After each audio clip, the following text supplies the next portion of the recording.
What's going on, ladies and gentlemen? Critic and the Common Man here. As you can see, I've got the festive green light going on because today we are talking about The Gentleman. I just understood that. That's right.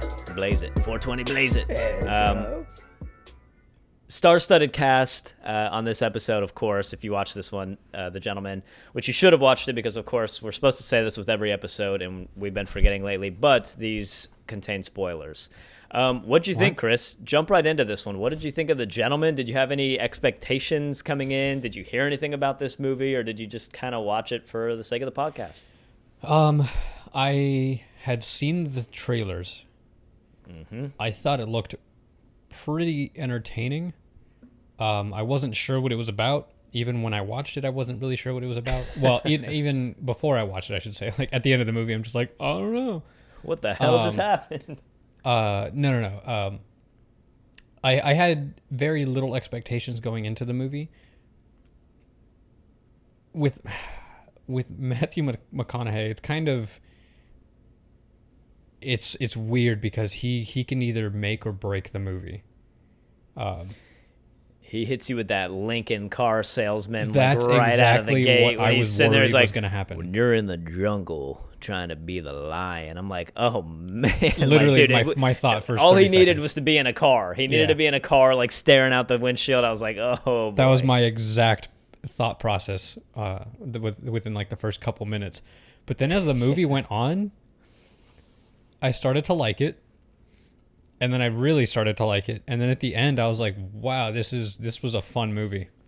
That was pretty sick. It was entertaining as shit, man. And I don't know, it had some, and I hate saying this because like I hate generalizing this style of filmmaking to one director, but you know what? He's kind of deserved it at this point. But it definitely had like a Quentin Tarantino vibe to it with like the smash cuts and the just the energy and the jumping from one thought process to another. It was very, very Quentin Tarantino-esque. But yeah, I mean, like my only issue with the movie is that it was a movie about somebody narrating a movie, and that was a little weird to me.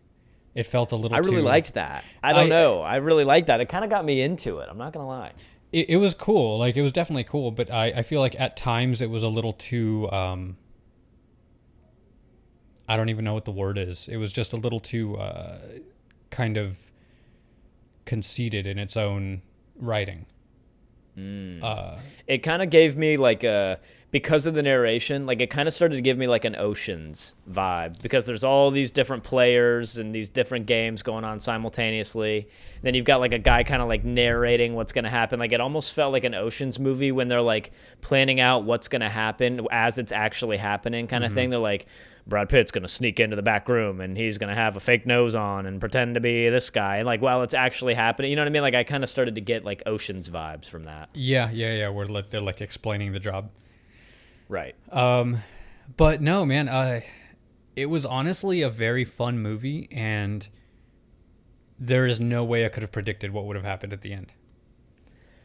No, it was, I agreed. And I mean, is this one like, let me see, like would this technically be considered like an action movie or like a crime movie? Like, what do you call those movies? It wasn't like a heist movie, obviously. No, it wasn't, but it definitely had crime vibes. Yeah. I don't know, man. That's a good question. It was kind of a drama, too. Crime like drama, it was almost I like guess. it was like a crime drama with a little action thrown in. I would say it was like a romance comedy with a little bit of like gross out humor. That's what I would call it. A little bit. Yeah, the guy puking at the table and stuff. Oh god, I forgot about that. I was making a joke, but I forgot about that. Yeah, that was No, man, it was really, really cool seeing this guy ultimately swing his dick around at everybody that was his competitor, and just finding out the nuances and the structure and everything to this crazy business that I had no idea that probably exists in the UK. Absolutely. And that he's using the castles and the estates. It was very clever. The plot was very clever. Yeah. But dude, did you notice, and tell me what you think of this, because maybe I am just kind of remembering this wrong. I feel like this was a movie starring Matthew McConaughey that Matthew McConaughey was like not even in all that much. Like I almost felt like this was like a Charlie Hunnam movie. Like the narration is all taking place with Charlie Hunnam and then Who he what did a was that guy's fantastic name? job in that Fletcher. role. Yeah. I'll disagree with you there a little bit. Really? I thought he's a cool role as like the enforcer, kind of badass henchman dude, but his accent felt off to me. I don't know. I mean, is he British? Charlie Hunnam? I don't know. He had that like Cockney accent. Now you're talking about the guy with the glasses, the movie guy. No. That was Fletcher. Charlie Hunnam was Ray. So Charlie Hunnam was like his like right hand, the Sons of Anarchy dude. Okay, see, he's I've the never guy seen who, Sons of Anarchy. I haven't either, but I've seen like enough stuff about it that I know he's that guy. But him, he's the one with the beard, with the like the blonde beard, with the trench coat, like the cool blue trench coat. Which, badass. dude, I'm totally gonna cop that whole style. By the way, he looked super fresh. Absolutely. But Fletcher, the guy who was narrating the story, was phenomenal. Mm-hmm. He was perfect for that role. I thought he was completely convincing. No. So Ray, basically his like his secondhand man. So Michael's secondhand man. The guy with the beard and the trench coat. That's who I was talking about. I don't think he is, but his accent was like off and on. It was like sometimes he had it, sometimes he didn't. Yeah. But the movie felt like it was about him. I mean, you get Matthew McConaughey there at the beginning, kind of explaining some stuff. But dude, the entire movie is Ray's character going and like doing these little side missions and kind of problems. kind of like solving the problems, being the muscle, progressing the story along. I felt like this was a movie starring Matthew McConaughey that Matthew McConaughey was like not in all that much. And I agree with you. And I think that's part of one of my issues with the movie is that it's a little convoluted.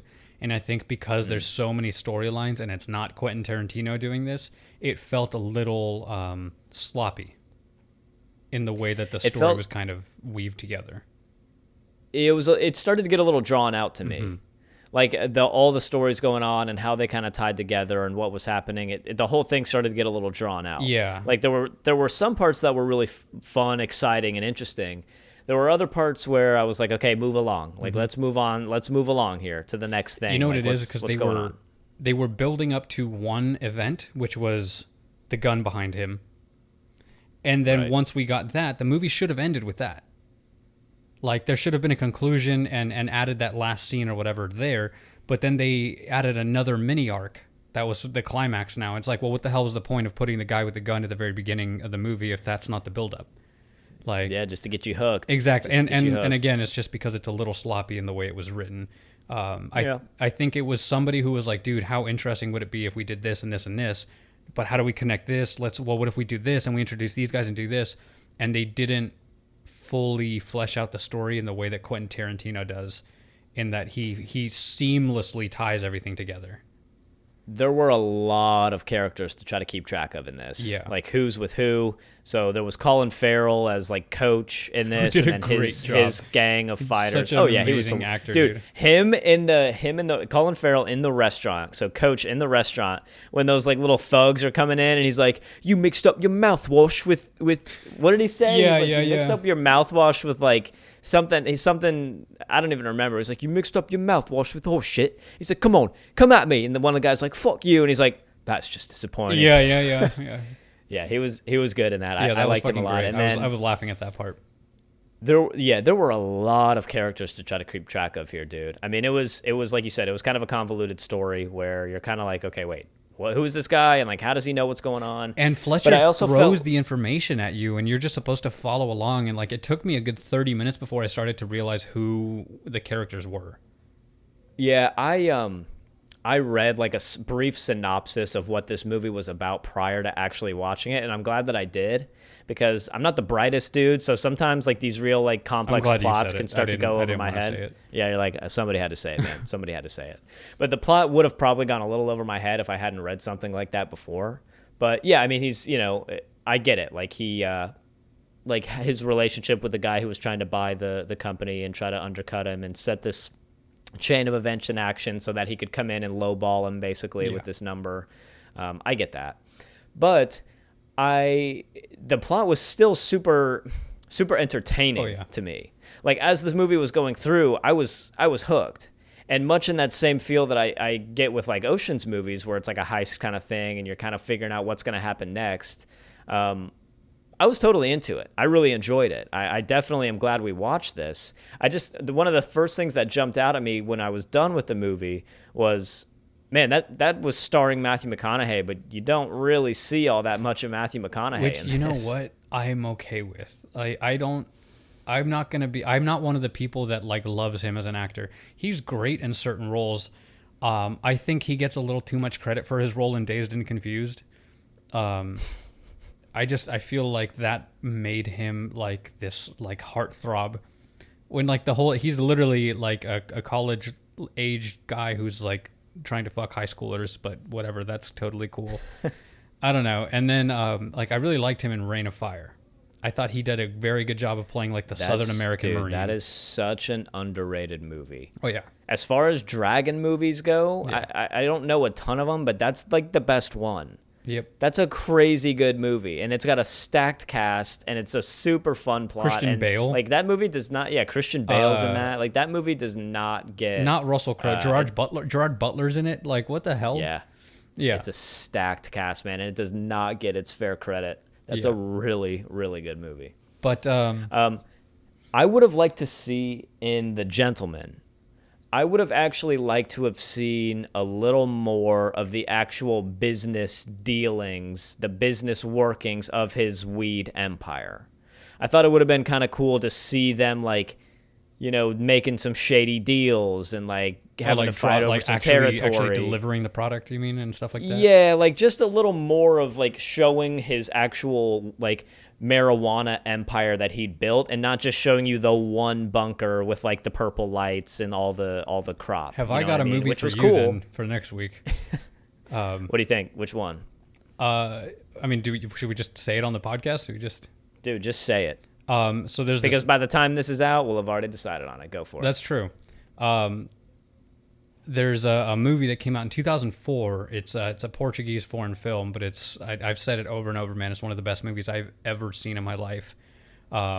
It's called City of God, and you referenced that on the Instagram. Yeah. I've seen you talk about that one before. It's a movie about a photographer who's growing up in the slums of Rio de Janeiro in Brazil, and it basically kind of follows the life of his brother to adulthood, and then him as he's growing up, as his brother is growing up. It's like three different stories kind of all going and converging into this one point at the very beginning of the movie. And it's fucking phenomenal, dude. It's done so well, but it really shows you what slum life is like.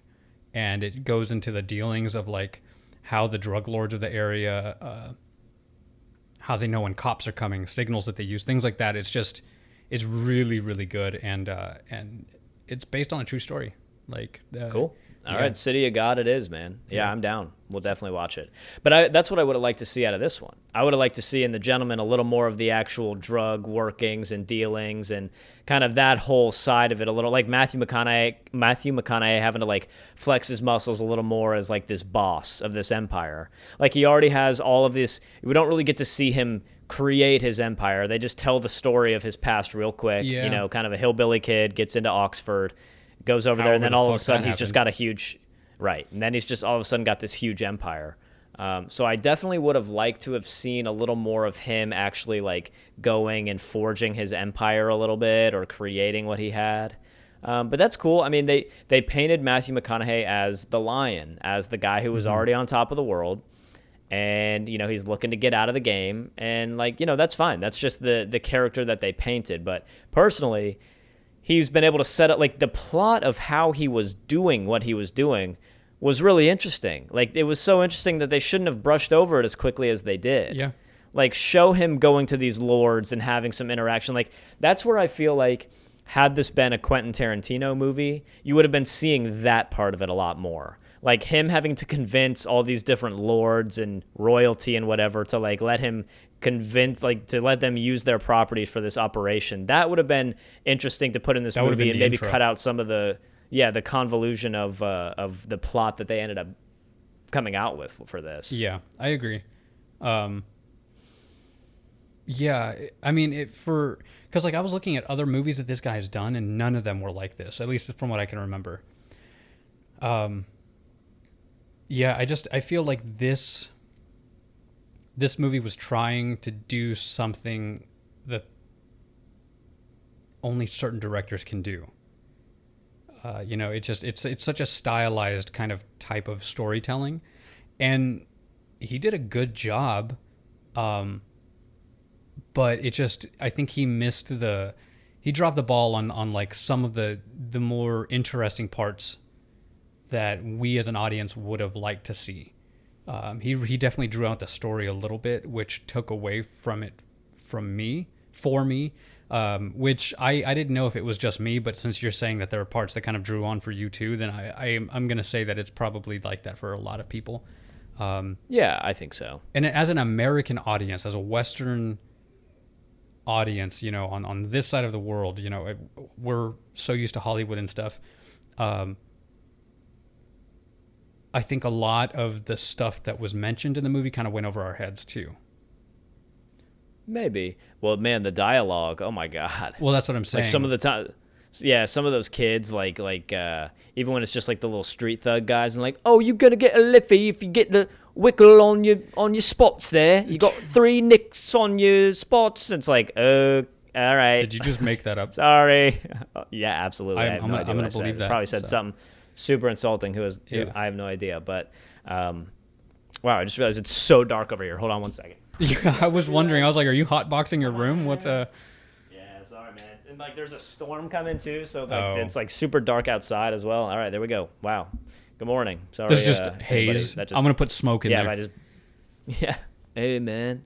My empire, man. But oh shit, I forgot to hit plot record, for this was. Yeah, right. The plot for this was really interesting, and I'm glad we watched it. It was very entertaining, a little bit drawn out.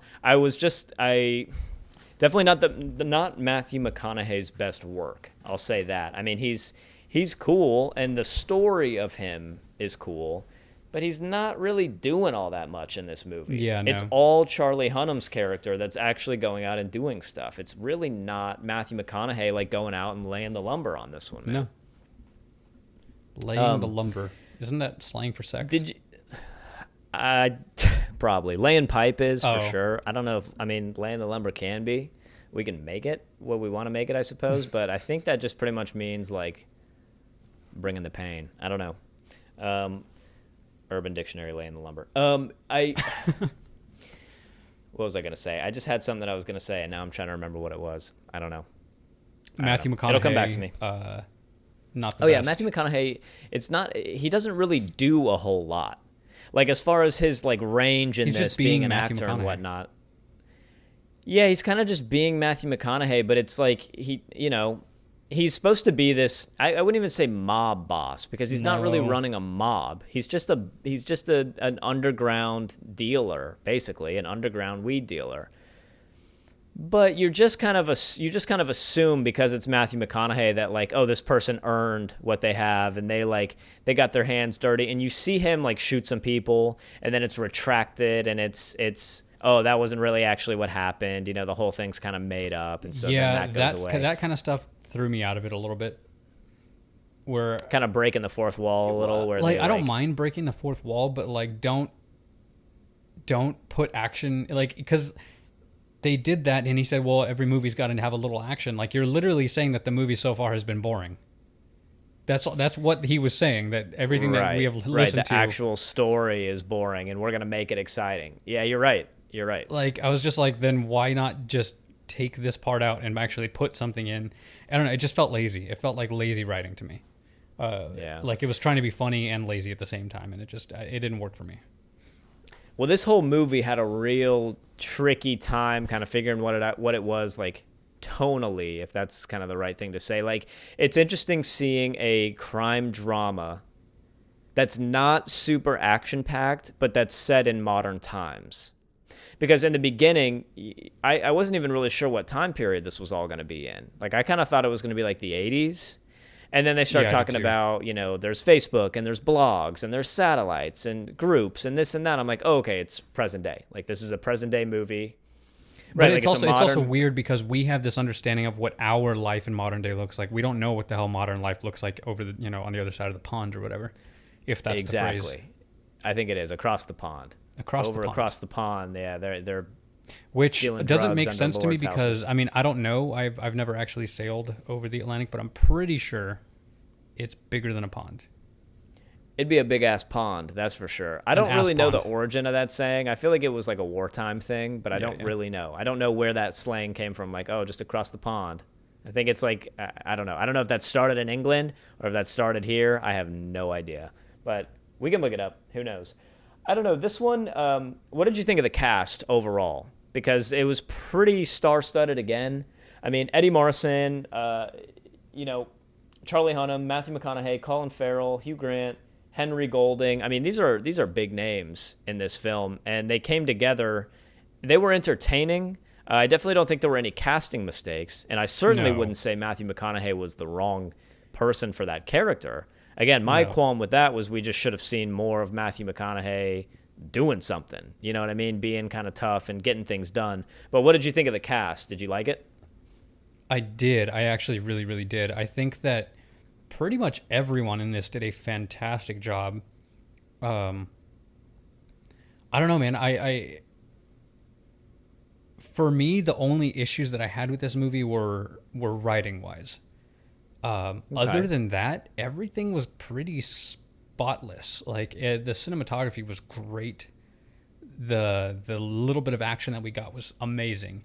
Like that whole like music video thing that was going on when like the guys were rating the Yeah, thing. that was like a real rap. Yeah, it was, and I was totally singing. My it boy Teddy, because I afterwards. don't like to cuddle. And my Yeah. friend, that's Iron and Mike, because he buckets got and a right buckets of hand with bush. it. Yeah.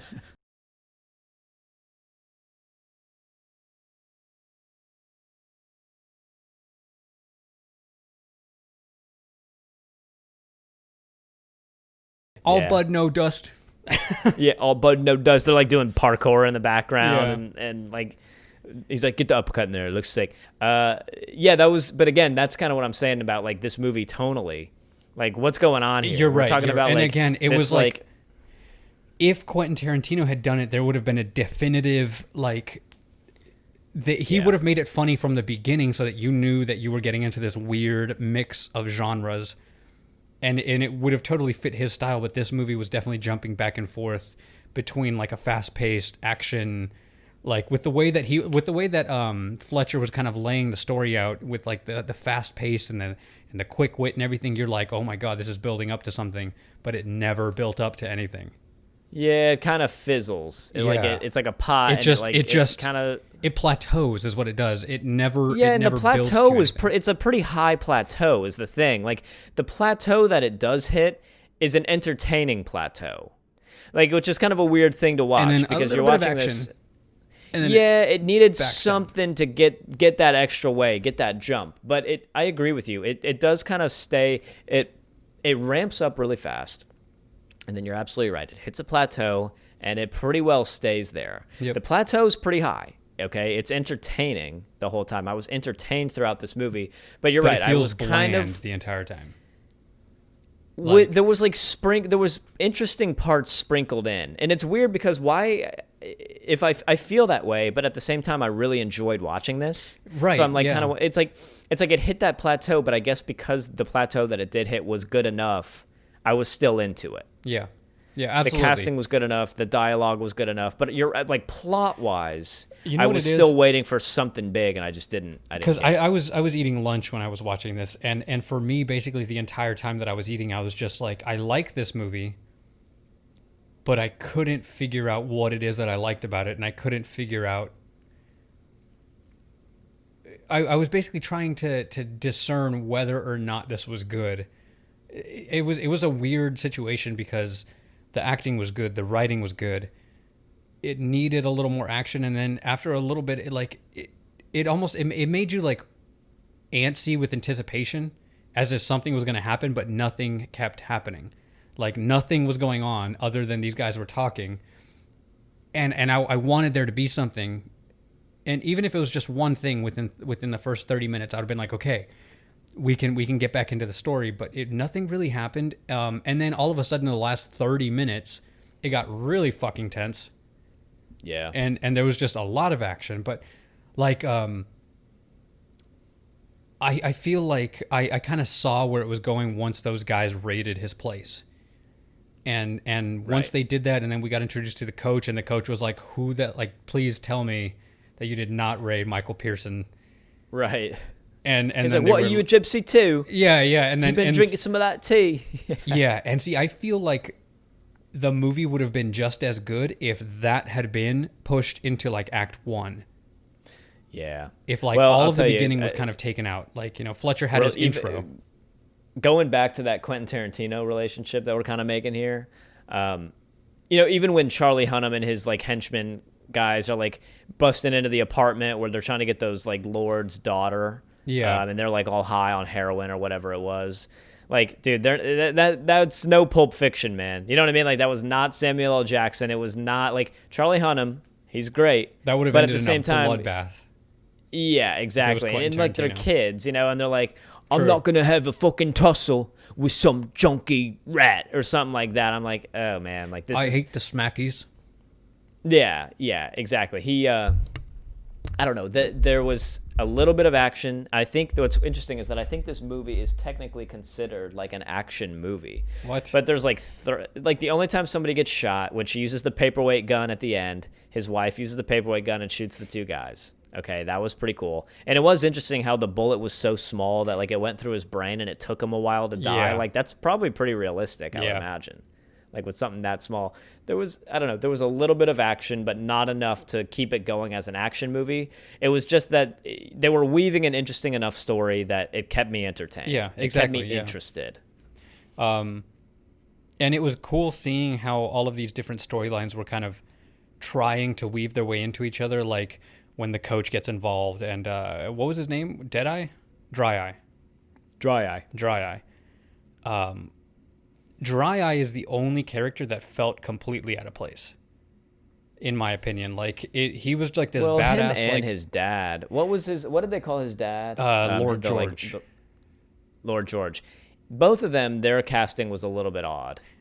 Because the dad wasn't like that super convincing, like kind of like solemn, wise character that you'd expect from like a gang leader. Yeah. And then the son was just your typical, like stereotypical bratty douchebag kid son of a rich person who just inherited their status kind of thing. It was Quentin Tarantino would have taken the stereotypes and done something with it. Dude, whereas we are riding Quentin Tarantino's dick hard. What's that? In this review, we are like all about Quentin Tarantino now. Well, you know what it is I consider him to be one of the best writers, not even best directors, but I think he's one of the best writers in Hollywood to this day. I've studied a lot of his films. He's just, and again, I have my own issues with him. Like, I will not say that he is flawless, because he's not. And there are some people who will. They'll say, like, no, everything he does is fucking gold. There are things about his movies that I don't like. But that's probably a discussion for another time. I am prefacing. I just want whoever's listening to know that while I'm saying that Quentin Tarantino is very good, I'm not saying he's the end all be all. And so I just want that out there. I think this movie, Quentin Tarantino has a style, and he has made himself known for his style. He worked for that. That's why he's one of the auteurs. This movie is trying to take that style and do something with it. And I'm not saying it's Quentin Tarantino's style.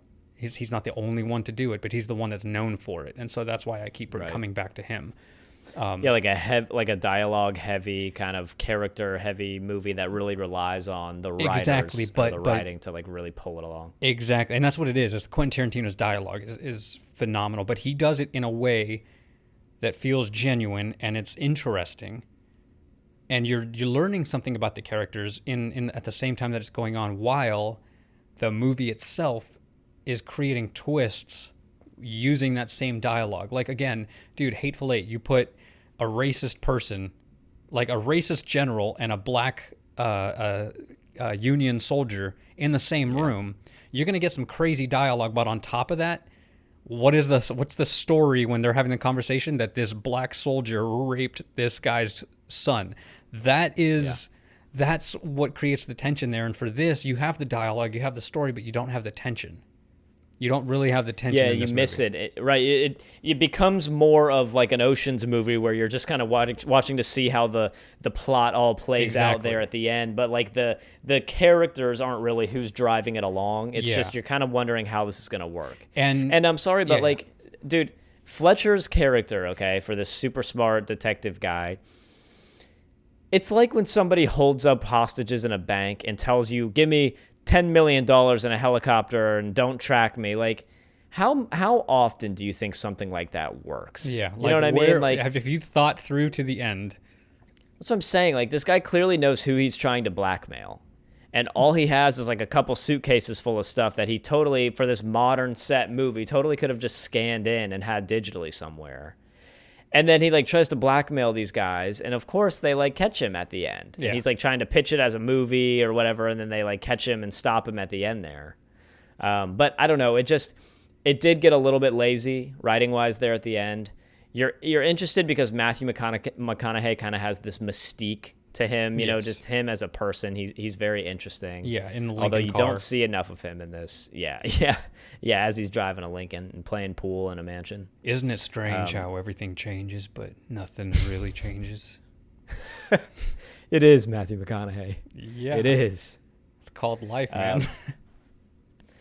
So do you think this one was probably targeted more for like British audiences, or do you think this was made for a Western audience and just kind of tried to get you with that sort of British mystique or kind of interest that we have in like that culture? I think it's the latter. I think that it was made for Hollywood and just kind of fizzled out as far as like the story. Because the thing is, it's good. It's a good movie, and the end is so well. You know, like I feel like everything that led up to the end missed, but the ending itself was good.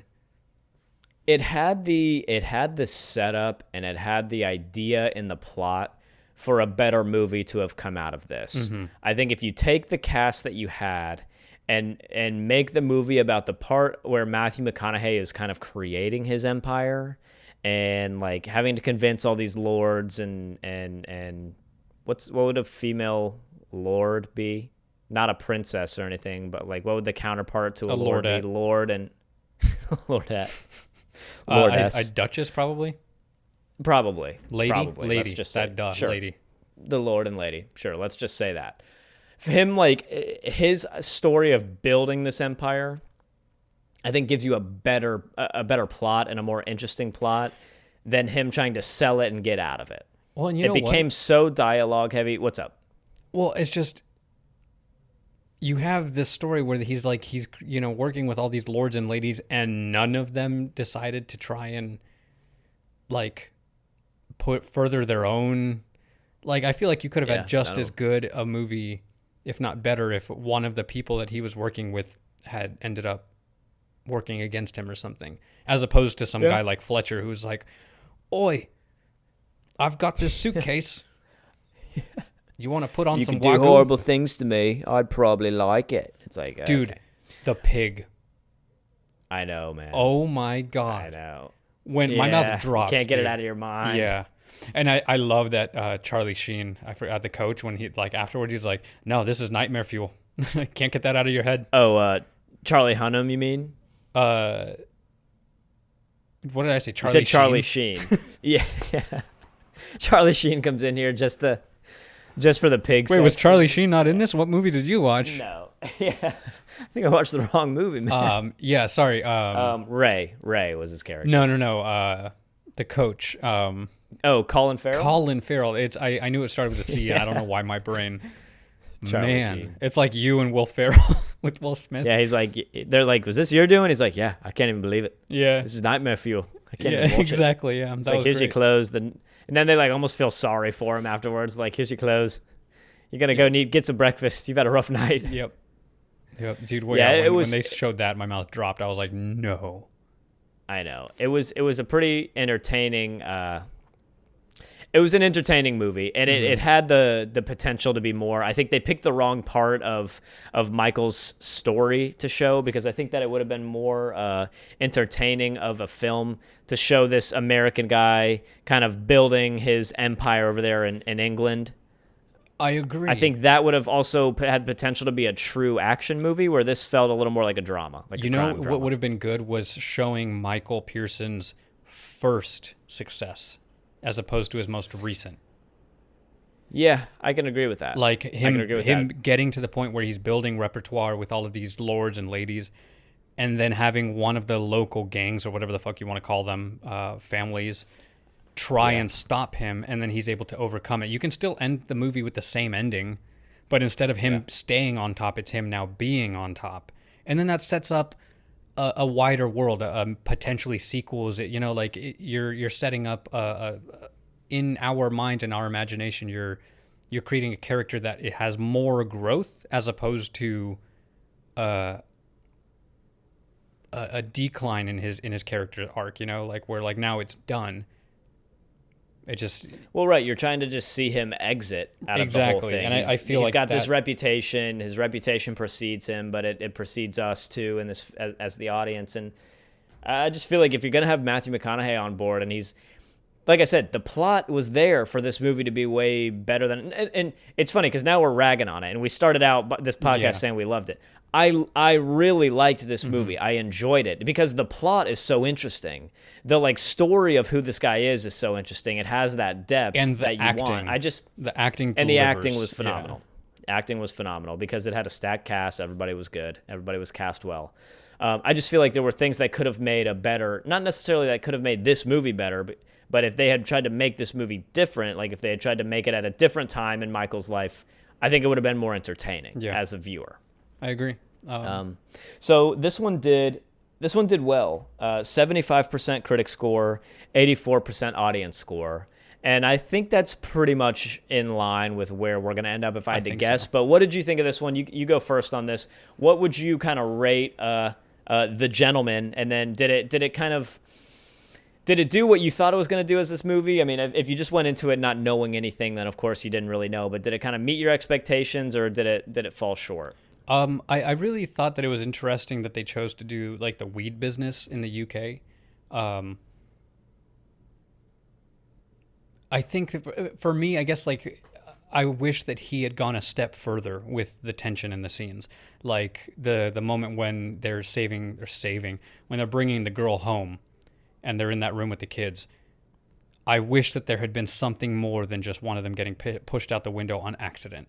That scene had the potential to be a hugely tense moment, but it turned into an accident, and they're now we got the phones, which was cool. Well, and I'm sorry to interrupt, because I just wanted to make a point real quick before we go too much further, because you're right, but we knew that he had that Aslan guy's head in his cooler, and then we're introduced to that character, and that's when you start to think that it's going to become something bigger. And like you said, you're exactly right. It just sort of fizzles out. What actually ends up happening was not all that exciting. Yeah, and the fact that they put Aslan in there as the precursor to the Russians coming, but then the Russians get taken out in 5 minutes.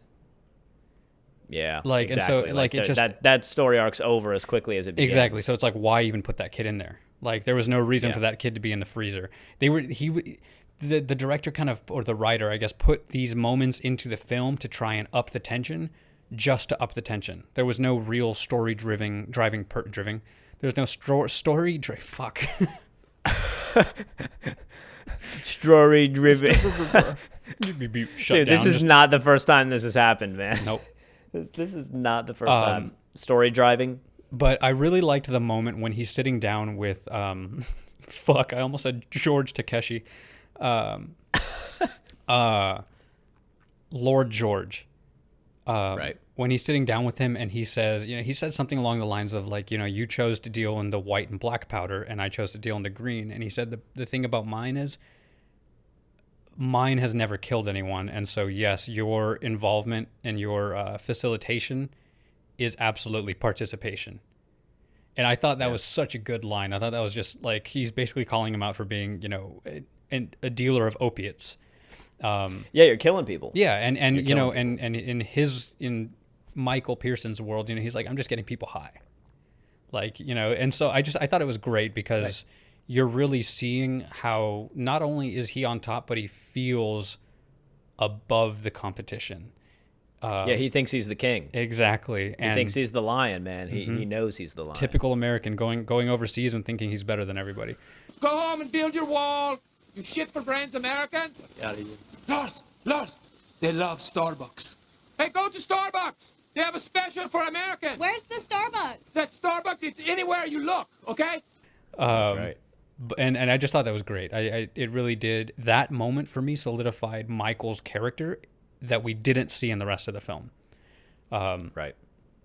And I feel like him killing Dry Eye was too quick of a revenge for what he was about to do. Yeah, the action in this movie was concluded too quickly. Yeah, I agree. They build, like you said, it's all this build up to what you think is going to be this big gang war, turf battle, and then it's kind of just done. Like even the fight scene when he gets raided, we didn't see any of that. No, we didn't. You see like a little bit of them like fighting each other. A guy gets kicked in the face, and then that's it. The most action we got was the chase scene when they're just chasing the kids down.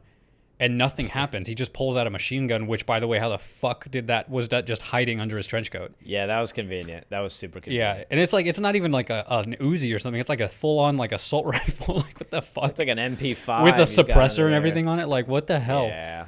Yeah. So I don't know. Whatever. So what'd you think? What would you rate this one? Yeah. So ultimately, I think that everything for the movie worked. I just wish it had gone a little farther. It was fun. It was entertaining. I'm glad I watched it. I don't know if I would watch it again just because I know what happens and everything. But if I were to sit down with somebody who hadn't seen it, sure. I think 7.5. It's a strong movie, but it could have been more. I'll make this quick, man. I agree. 7.5 for me too. I'm 100% there with you. For me, what you said was perfectly right. It gets to a plateau, and then it sort of stays there. And the plateau is just good enough to where you're entertained. But if you're going to call this an action movie, it needed more action. If you're going to call this a drama, then that's fine, but it just kind of maintained that level of kind of stagnation throughout the whole thing. Either one it didn't I would really have said was correct. I have no idea. Yeah, I have no idea either. But it hit that plateau and then it stayed there. So 7.5's all around. I'm comfortable with that. I don't know that I'll watch this one again. It wasn't something that I came off of and thought, oh man, like I need to watch this one again. Yeah. I need to show the so and so. Like it was okay. It had the cast to be a much better movie than it was. Yeah, I agree. And it even had the plot to be a much better movie than it was. And I liked it. It was okay. It was fairly entertaining. I'm glad I watched it, but 7.5 I think is a very fair score. You know what sucks is that I really like Colin Farrell as an actor. I think he's one of the best actors out there. And I almost wanted the movie to be about his character because he did such a great job. Well, that's what I mean. It's like you get all these characters and they're kind of all underutilized. Mm-hmm. Matthew McConaughey was underutilized. Charlie Hunnam was the only one who really was in this enough. He was like the main character. Yeah. And then Colin Farrell was kind of underutilized. Although he did a too, great job. so. And like, dude, he did a great job of being like this imposing, like, I don't know, man. There's something about his beard and him in a trench coat that I would not have fucked with him. He's a pretty tough dude. Yeah. And I've never really seen Sons of Anarchy, but I would imagine he's pretty badass He in that looks too. like You know he what I would be mean? jacked underneath. I don't know if he is or not, but he looks I like think he's he is. jacked. I think he's pretty buff. Yeah, I So. think he's pretty buff. Another specimen. Yeah, that's it. You got anything else for the gentleman? No. Yeah, I don't think I do either, man. I'm interested to hear what you guys have to say. If anybody's listening to this one on YouTube, drop a comment down below. We'll give you some feedback or what we thought. Or drop on over to the Instagram, post something, let us know, leave a just comment, visit us at tell us home. what you thought. Or visit us at home. Chris's address will be posted here. Although I'm the one that edits, so I'm actually going to change that too. I did the hand thing, so you have to do it. Fuck. That's the rules. Fuck. But anyway, so damn it.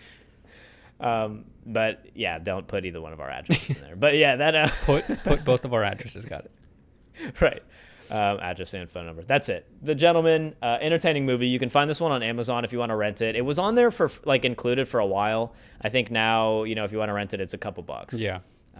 It's a couple bucks if you want to see it. So that's it. But that's cool. All right, The Gentleman. Chris, get us out of here. All right. And then just lastly, this is Danny's social security number right here. Yeah, here it is. And mother's maiden name. Perfect. All right, you guys. See you in the next episode. Pets.